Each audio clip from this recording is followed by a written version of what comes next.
Très chers compatriotes, il vous souviendra que depuis son avènement en janvier 2019, à la suite d'un accord, M. Félix Tshisekedi Tshilombo n'a jamais organisé le symbolique défilé militaire dédié à la commémoration du 30 juin, fête de notre indépendance.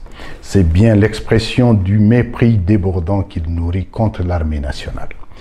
Il l'a par ailleurs déstructuré, désarticulé, tribalisé et affaibli pour promouvoir sa coterie tribale à qui il réserve promotion à grade et distribue par népotisme exaspéré étoile à certains officiers et généraux de sa proche communauté.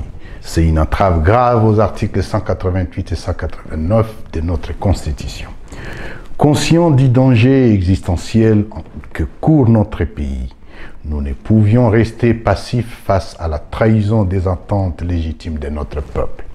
Il était temps pour nous d'agir en voyant Tshilombo défaire la République, affaisser l'architecture de notre État et brader son intégrité territoriale par l'affaiblissement prémédité de son système de sécurité et de défense.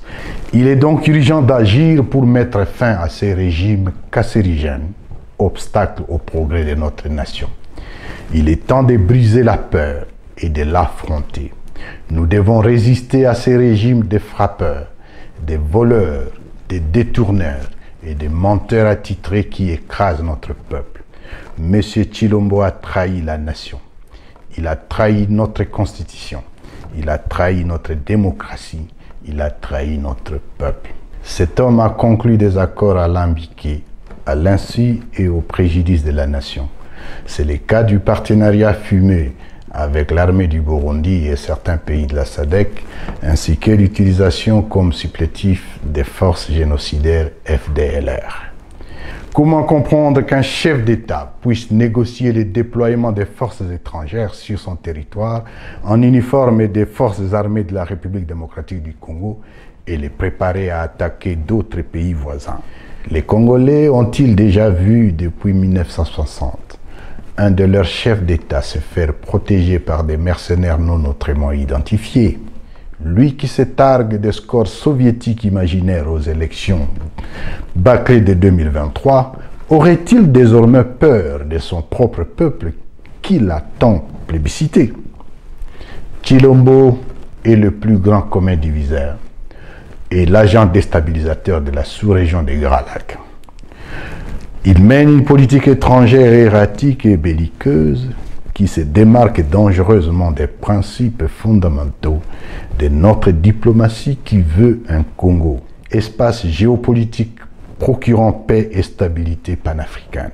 Sans vision stratégique ni objectif spécifique, sa diplomatie privilégie de nombreux voyages dispendieux avec sa clique tribale et son obstination maladive à enflammer des conflits dans la région. En cette commémoration du 64e anniversaire de notre indépendance, notre pays est dans un état d'effondrement et d'inefficacité d'apporter des réponses aux attentes de ses citoyens. Sécurité, nourriture, soins médicaux, éducation, emploi, logement, électricité, salubrité, pouvoir d'achat, tous les indicateurs sont au rouge. La République démocratique du Congo se classe au 164e rang sur 174 pays selon l'indice du capital humain 2020. Plus de 25 millions de Congolais sont exposés à l'insécurité alimentaire et à la crise d'urgence, dont environ 6 millions en Ituri, au nord et sud Kivu. Le nombre de déplacés internes est estimé à près de 7 millions. En 5 ans, la dette nationale a atteint 10 milliards de dollars, fruit de la corruption du régime, se rapprochant dangereusement du niveau d'avant annulation de 2008. L'inflation est chronique, avec un taux supérieur à 25%. Le taux d'accès à l'électricité est le plus bas du continent, soit moins de 15%.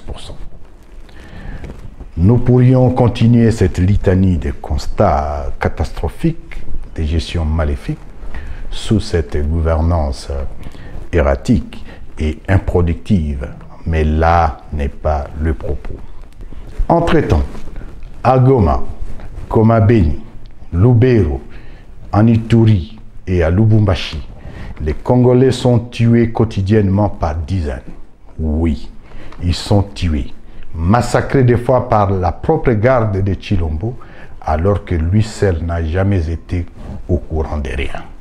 L'important pour lui, c'est garantir ces moments de jouissance, des voyages inutiles, des orgies, des célébrations et des loisirs au stade.